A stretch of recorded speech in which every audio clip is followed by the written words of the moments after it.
James Brookes said the Duchess of Sussex's trip with Her Majesty to Cheshire showed the royal pair get along well, and Elizabeth too looked genuinely happy to have some company. He said, "The images of them both in Cheshire speak for themselves." The Queen looked incredibly at ease and genuinely happy to have some company, on an engagement again. Although the Queen's sense of duty trumps all, we have to remember that it will no doubt feel a bit lonely for her, now that Prince Philip's retired. Clearly, she and Meghan get along well, and it was good to see them exchanging a few laughs and chuckles.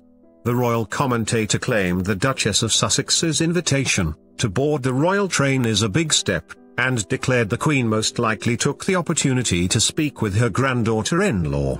Mr. Brookes also said the Duchess of Sussex was, no doubt, slightly nervous ahead of the engagement, but Her Majesty's words of wisdom would have put her at ease. He went on, "There's no denying that Meghan being invited on board the royal train is a big step, especially given the speed at which it's happened after the wedding.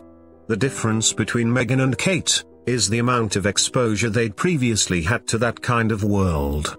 Although not aristocratic, Kate was still much more aware of the royal world than Meghan was, and so by inviting her on board the train, the Queen had the opportunity to speak at length to Meghan, in a private setting. Her Majesty knows that royal engagements are a completely different beast, and will be very new and surreal to Meghan.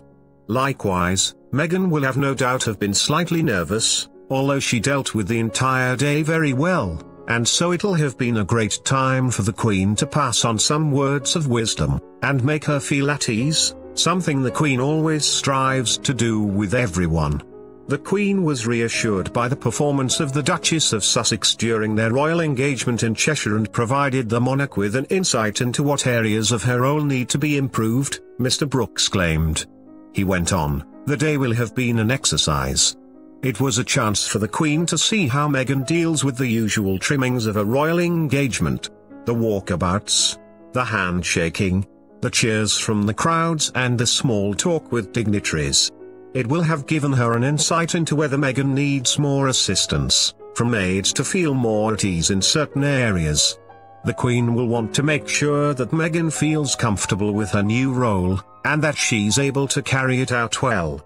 There's a lot for Meghan to learn, as with anybody joining the royal family, and both Prince Harry and her aides will be helping her behind the scenes to get to grips with some of the formalities. But judging by what we saw last Thursday, I think the Queen will have been reassured." Last week the Duchess of Sussex and Her Majesty were greeted by huge crowds proudly displaying the Union Jack, as they arrived at Runcorn Station after spending the night on the royal train.